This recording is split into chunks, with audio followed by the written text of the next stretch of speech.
జమ్మూ కాశ్మీర్లోని పహల్గాం ఉగ్రవాదులు జరిపిన దాడి భారతీయులను కలిచివేసింది. దీని పట్ల తెలుగు సినిమా పరిశ్రమలోని స్టార్ హీరోలు కూడా మృతి చెందిన కుటుంబాలకు సంతాపాలను తెలియజేస్తూ ట్విట్టర్ వేదికగా రియాక్ట్ అయ్యారు. ఈ దాడిలో దాదాపు 28 మంది చనిపోయారు. దీనిపైన విజయ్ దేవరకొండ స్పందిస్తూ, ఉగ్రవాద దాడి చాలా బాధాకరమైంది.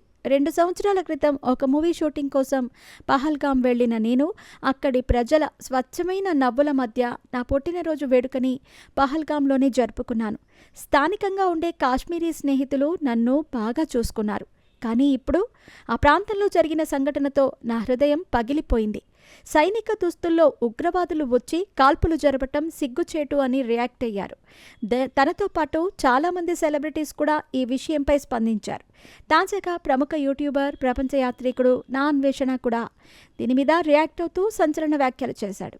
చాలామంది ఇన్స్టాగ్రామ్ ఇన్ఫ్లుయెన్సర్లు ప్రమోట్ చేసిన బెట్టింగ్ యాప్స్ ఒక్కొక్క దేశానికి చెందినవి అని ముందుగా వాటి గురించి వివరించాడు.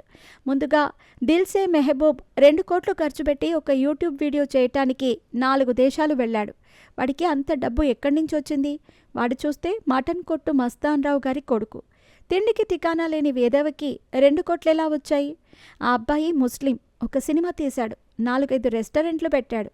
ఈ అబ్బాయి కూడా ముస్లిం, వీడికి అన్ని డబ్బులు ఎక్కడి నుంచి వచ్చాయి? ఇమ్రాన్ అనేవాడికి దుబాయ్లో హోటల్ ఉంది, ఇండియాలో కూడా ఉంది. వీడు చూస్తే ట్యాక్సీ డ్రైవర్, వీడికి ఎక్కడి నుంచి ఎన్ని డబ్బులు వచ్చాయి? వీళ్ళందరూ ముస్లింసే. ఖురాన్ రెఫరెన్స్ చూపిస్తూ జూదం ఆడటం నేరం, అల్లా కూడా క్షమించడు అంటూ మాట్లాడాడు. బైబిల్లో కూడా జూదం నిషిద్ధమని ఉంది. అలాగే భగవద్గీతలో కూడా జూదం నేరమని ఉంది. బెట్టింగ్ యాప్లను ప్రమోట్ చేయటం వల్ల ఇతర దేశాలకి మన డబ్బులు వెళ్ళి మళ్ళీ మన మీదే తిరుగుబాటు చేస్తున్నారు. మతం గొప్పదే, కానీ మత నాయకులు దరిద్రులు.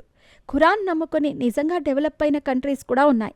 బెట్టింగ్స్ వల్ల కొన్ని కోట్లు భారతదేశం నుంచి ఇతర దేశాలకు వెళ్ళిపోతున్నాయి. ఇండియాలో బ్యాన్ అయితే యువత భవిష్యత్తు బాగుంటుంది.